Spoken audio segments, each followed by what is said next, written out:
Merhaba arkadaşlar. Hep sorduğunuz bir soru var. Abi Türkiye'de boks neden gelişmiyor? Bu soruya açık bir şekilde cevap vereyim.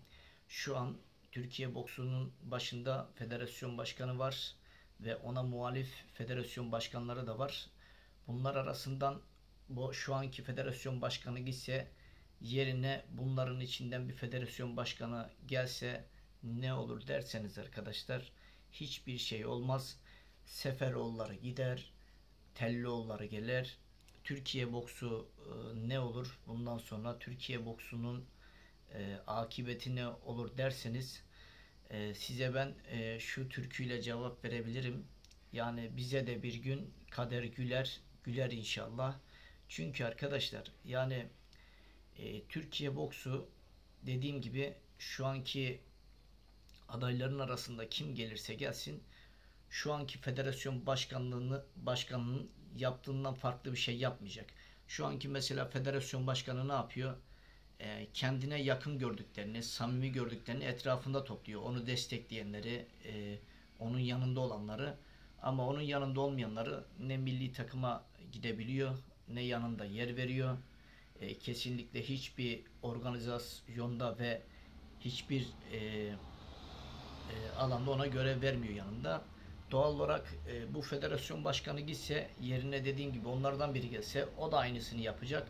O da kendi yakınlarını, kendi adamlarını bu işin içine katacak. Diğerlerini de dışarıda bırakacak. Bu yüzden ben her zaman Türkiye boksunun gelişmesi için hani Büyük Selçuklu dizisindeki Melikşah rolünü oynayan işte aynı bunun gibi olacak. Melikşah rolünü oynayan Melikşah gibi adaletli birisi olacak. Çünkü eğer bu şekilde biri olmazsa Türkiye'de boks dediğim gibi böyle gelmiş, böyle gidecek. Bize de bir gün kader güler. Güler inşallah türküsünü biz daha çok söyleriz. Eğer ki boksun dışından bu şekilde donanımlı, bilgili, güçlü, iradesi güçlü birisi Boks Federasyonu başkanlığının başında olursa, seçimlerinde kazanırsa doğal olarak Türkiye boksu gelişir. Yani şöyle olması gerekiyor. Hak edene hakkını vermesi gerekiyor. Hak etmeyenin de karşısında çok sağlam durması gerekiyor. Yani onların o arkasındaki güce ve örnek vereyim kitleye de direnmesi gerekiyor ki e, Türkiye boksunun önünü açsın, aydınlasın ve Türkiye'den birçok boksör çıksın. Dünyanın her arenasında Türk boksörleri yerini alsın. Sayı olarak da çoğalalım. Dediğim gibi boksun içinden gelenlerin hepsi federasyon başkanlığı yapacak olanlar tanınmışların hepsi dediğim gibi bu şekilde yapacaktır. Aksi olmayacaktır. Kim ne derse desin ben hiç kimseye inanmıyorum. Bana katılan olur, katılmayan olur. Belki işte hani abi olur mu işte şu isim işte bunu yapar veya A ismi bunu yapar. Ya ben zannetmiyorum. Hatta bence şu anki federasyon başkanı o diğerlerinden daha iyi diyebilirim. Eğer diğerlerinden daha iyi diyebilirim. En azından ne güzel bir aile havası oluşturmuşlar boks federasyonunda. Yani güzel aile, birbirlerine samimiler, sakin, çok güzel bir gidişatları var. Sakince maçlara gidiyorlar. İşte ülkemizi sakin bir şekilde, güzel bir şekilde temsil ediyorlar. Başarılıdırlar, başarısızdırlar. Orasını bilemeyeceğim. Ama dediğim gibi bence şu anki boks federasyonu başkanına baktığımız zaman gerçekten çok farklı düşüncelere sahip birisi ama mütevazi bir kimlik, onu söyleyeyim. Tabii e, şu da var. Onun yanında olan herkese sahip çıkan ama karşısında olan herkese de gerçekten zulüm olan bir federasyon başkanı.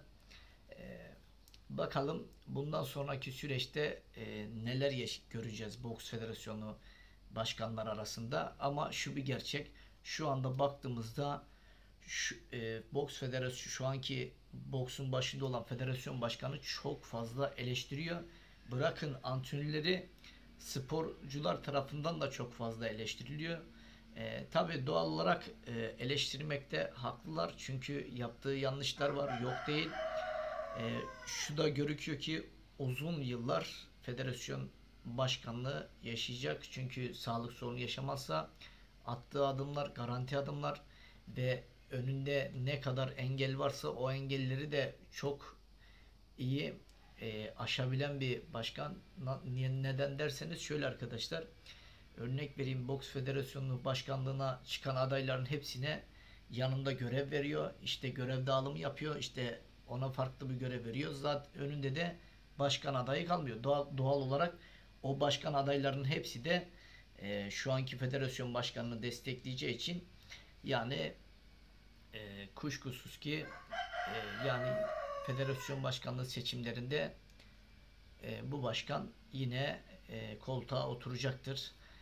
Ama şöyle, her zaman hiçbir şey garanti değildir. Bu da bir gerçek. Şimdiki federasyon başkanları arasında çok fazla sözlü sataşma var. Çok fazla gerilimli bir ortam var. Bakalım bu federasyon başkanlığı seçimlerinde ne olacak? Dediğim gibi bu federasyon başkanlığı birçok sporcu ve antrenör tarafından desteklense de birçok eski sporcular tarafından da eleştiriliyor. Yani yaptığı iyi şeylerin yanında kötü şeyler de var. Örnek vereyim, bu Boks Federasyonu başkanı zamanında benim de Türkiye şampiyonu olduğumda kampa çağrılmadım. Bu gibi haksızlığa uğradım ve başkanı aradığımda işte antrenörler belirliyor dedi. Onlar çağırıyor dedi. Oysa her şeyin federasyon başkanlığında biter. İşte başkan bu adam bu kampta neden yok, şampiyon oldu dediğinde çağırmama ihtimalleri yok. Doğal olarak yine onun sayesinde kampa çağrılmadık. Yani onun sayesinde dediğim, onun olduğu dönemde çağrılmadım. Yine şunu deme şansım yok, o beni çağırmadı deme şansım yok. Bu sefer şöyle bir şey der ki sen benim hakkımda işte sen çağırmadı demişsin. Bu olmaz. Doğal olarak işte o onun üzerine attı, o onun üzerine attı. Biz de ortada kaldık.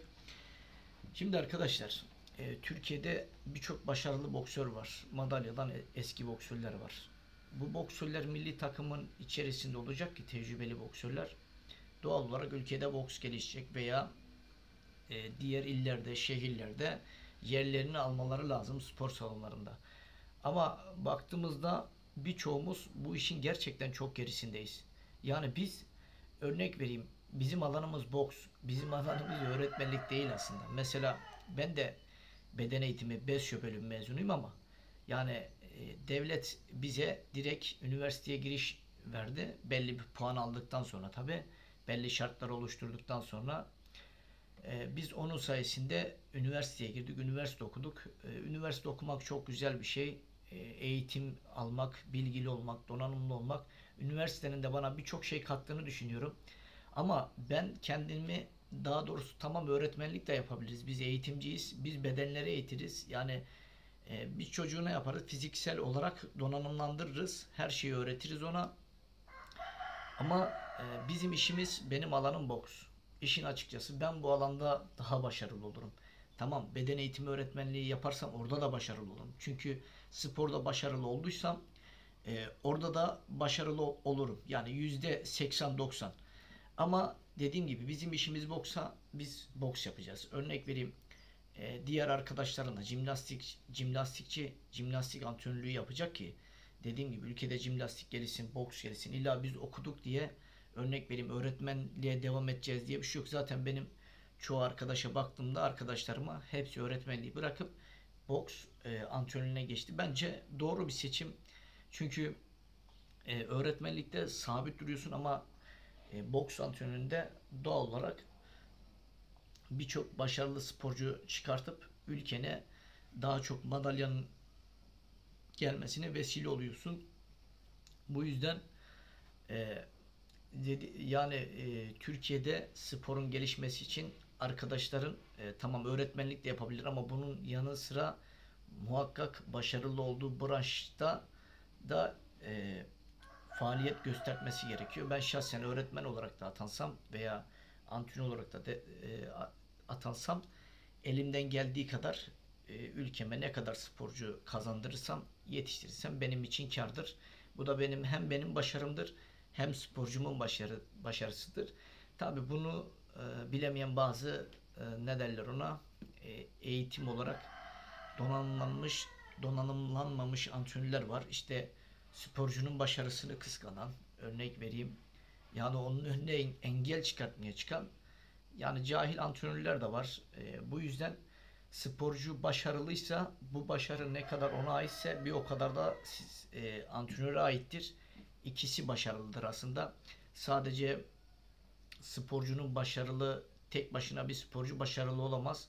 Bir yere kadar gider. Bir yerden sonra biter. Eğer antrenör sporcu iyi bir iletişim içerisinde, iyi bir örnek vereyim, başarıya yakın, kendilerini iyi hazırlarlarsa, ikisi aynı kafada olurlarsa doğal olarak başarı kaçınılmaz olur. Ama dediğim gibi Türkiye'de bunun birçok örneğini yaşıyoruz. İşte antrenörler Külan Bey oluyor bazen. İşte kendini beğenenler, işte kendini çok fazla iyi görenler ama her zaman insan gelişime açık olması gerekiyor. Her zaman insan donanımlı olması gerekiyor. Bilgi donanımlı. Bu da sporcuların bir antrenörün yanında uzun yıllar devam edebilmesi için ve de onunla sorun yaşamadan bir yolda yürümesini sağlayacaktır. Her iki tarafta bilgili olursa ama bunların bir tanesinde küçücük bir bilgisizlik ve örnek vereyim anlaşılmamazlık olduğu zaman bedelleri çok ağır oluyor. Bunu her zaman görebiliyoruz her yerde. Şimdilik söyleyeceklerim bu kadar arkadaşlar. Böyle aklıma geldikçe zaman zaman konuşuyorum. Boks Federasyonu başkanları ile ilgili sizlere aydınlattım. Türkiye boksunun geleceği ile ilgili. İnşallah herkes için her şeyin hayırlısı olur. Şimdilik bir videonun daha sonuna geldik. Bir sonraki videoda tekrar görüşmek üzere arkadaşlar. Hoşça kalın. Kendinize iyi bakın. Benden ayrılmayın.